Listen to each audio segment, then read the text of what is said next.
ஏது பந்த பாசம் எல்லாம் வெடிவேஷம் காசு பணம்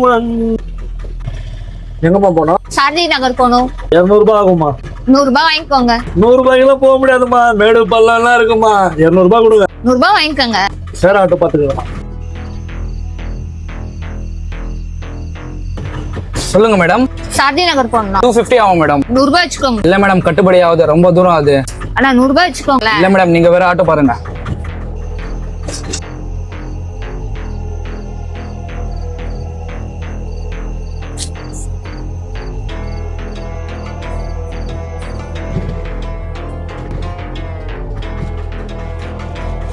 சொல்லுங்க சிஸ்டர், எங்க போனோம்? அண்ணா சாரதி நகர் போகணும். 100 ரூபாய் தான் தருவேன். சரி, உட்காந்து போலாம்.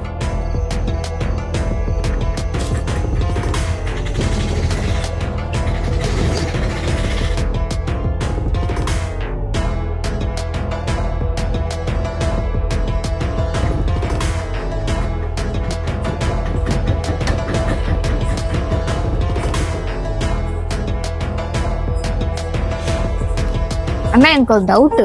உங்களுக்கு முன்னாடி 2 ஆட்டோ நிக்க வச்சல 200 ரூபாய் கேட்டாங்க. நீங்க மட்டும் எப்படி நான் 100 ரூபாய்க்கு ஒத்துக்குனீங்க? மச்சான், அங்க பாரு மச்சான், ஒரு டோலி ஒன்று ரொம்ப நேரமா நின்னுக்குது. ஆட்டோ கை போட்டுங்கிறா, எந்த ஒரு ஆட்டோக்காரனும் நிக்க வைக்க மாட்டேங்கிறான். நான் என்ன தெரியுமா சொல்றேன், லிஃப்ட் கொடுக்குற மாதிரி போயிட்டு அங்க நின்னுக்கிறேன். நீங்க 2 பேரும் அப்படியே பின்னாடியே ஃபாலோ பண்ணி வந்துருங்க. ஜம்மாயிடுச்சுலாம் ஒரு ஜம்மாயிடுச்சு.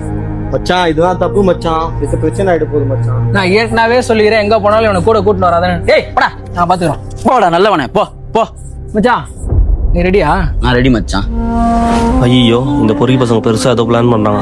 இவங்களுக்கு முன்னாடி நான் போயிட்டு அந்த பொண்ணை எப்படியாச்சும் காப்பாத்திடணும். நான் இவ்வளோ சேஃப்டியா இறக்கி விட்டதுக்கு ரொம்ப தேங்க்ஸ்ண்ணா. தேங்க்ஸ்லாம் சொல்லாதீங்க சிஸ்டர்.